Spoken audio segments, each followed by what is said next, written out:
السلام علیکم ورحمۃ اللہ وبرکاتہ۔ نحمده ونصلی علی رسولہ الکریم، اما بعد۔ اعوذ باللہ من الشیطان الرجیم، بسم اللہ الرحمن الرحیم۔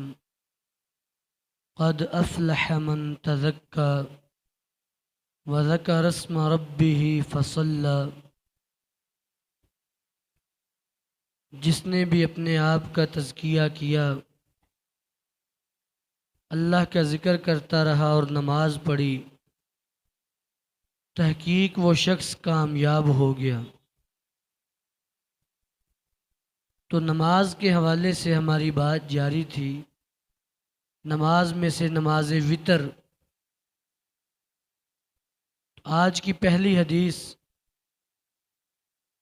وعن ابی ہریرہ رضی اللہ تعالی عنہ قال كان رسول اللہ صلی اللہ علیہ وسلم یوتر علی راحلتہ۔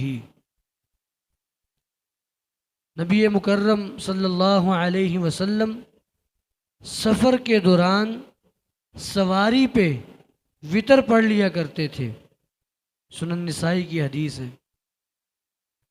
اب یہاں سے جو ایک دو باتیں سمجھ آتی ہیں، سب سے پہلی بات کہ فرضی نماز سواری پہ نہیں ہوتی، نفلی نماز سواری پہ ہو جاتی ہے۔ فرضی نماز نبی علیہ الصلاۃ والسلام سواری سے اتر کے پڑھا کرتے تھے۔ نفلی نماز میں آپ سواری کا منہ قبلہ سمت کریں، قبلہ سمت منہ ہو گیا، آپ نماز شروع کر دیں۔ اس کے بعد سواری جدھر بھی جاتی اسے جانے دیں، آپ نماز جاری رکھیں، چاہے اس کا منہ کسی اور سمت بھی ہو جائے، غیر قبلہ بھی ہو جائے، پھر بھی نماز جاری رہے گی۔ نبی علیہ الصلاۃ والسلام سواری پہ وتر پڑھ لیا کرتے تھے۔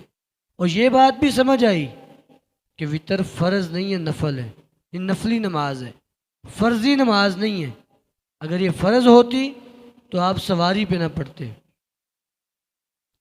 اور اس کی اہمیت بھی واضح ہوتی ہے کہ نبی علیہ الصلاۃ والسلام سفر کے دوران فرضی نماز قصر ہو جاتی ہے، آدھی ہو جاتی ہے، لیکن آپ فجر کی 2 سنتیں اور وتر یہ آپ سفر میں بھی نہیں چھوڑتے تھے۔ تو کتنی اہمیت کہ یہ حامل نماز ہوگی کہ فرضی نماز آپ قصر پڑھتے، لیکن یہ 2 آپ سفر میں بھی نہیں چھوڑتے تھے، اس لیے ان کا خصوصی اہتمام ہونا چاہیے۔ دوسری بات، ان شرحبیل بن حسنہ رضی اللہ تعالی عنہ قال دخلت المسجد فاذا فيه عبد اللہ بن عمر رضی اللہ تعالی عنہ۔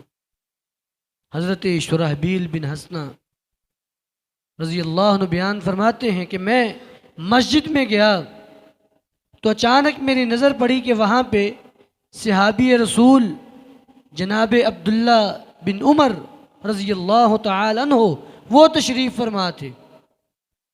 تو میں ان کے پاس جا کے بیٹھ گیا اور میں نے ان سے سوال کیا، صحابی رسول سے میں نے پوچھا کہ بتلائیے، کیا کوئی بندہ فجر کی نماز کے وقت میں وتر پڑھ سکتا ہے؟ یہ سوال کیا۔ انہوں نے فرمایا نعم، ہاں پڑھ سکتا ہے۔